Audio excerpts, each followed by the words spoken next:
Awesome. Good way to start the day. Well, Tasmania flight. And then a cute dog who's hiding under this airplane. Hey, this cute dog hiding under airplanes. Anyway, while it's still nice out, we're gonna get the paramotor going and then come back as it's supposed to get gustier later in the afternoon. We'll do some engine diagnosing or something like that. And then I've got some cool mail to open up all the way from Texas. I'm pretty sure that's Aviation Adventure Boys. I'm excited to open up that and find a plot. Anyway, I can never talk on camera. We'll see you guys in the air. So as we heard from my friend in the Tasmania, the low-wing aircraft we just saw taking off, he just got back and said that there's a barn at a neighbor's place a few fields over. So we're gonna go check that out. That barn, I guess, got knocked down by this big storm, windstorm, maybe even mini tornado that we had last night. So we'll go check that out and see what happened to the barn. And we'll see how that goes.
kind of a spicy landing.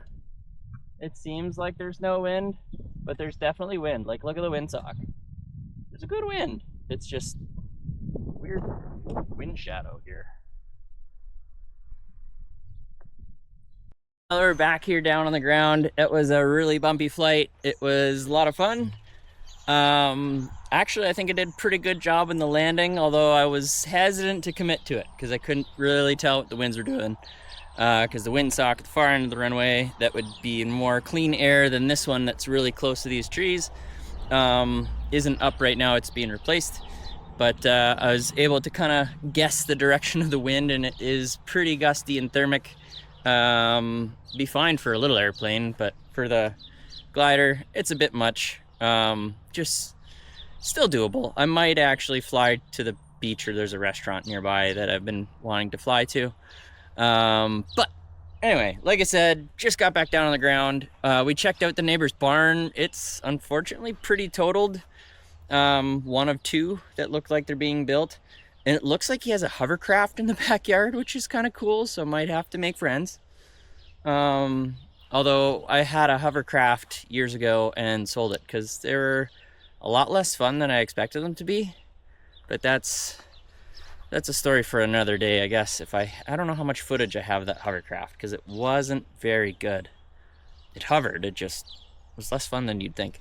Anyway, and then technically with a hovercraft, apparently in Canada, you need a pilot's license to ride your hovercraft because it's technically off the ground. Kind of dumb. But anyway, it was a fun, good flight. Bean's working on her bone. I'm gonna pack this glider up unless I go for another flight. I don't know. And then we got some airplane-y things to have fun with.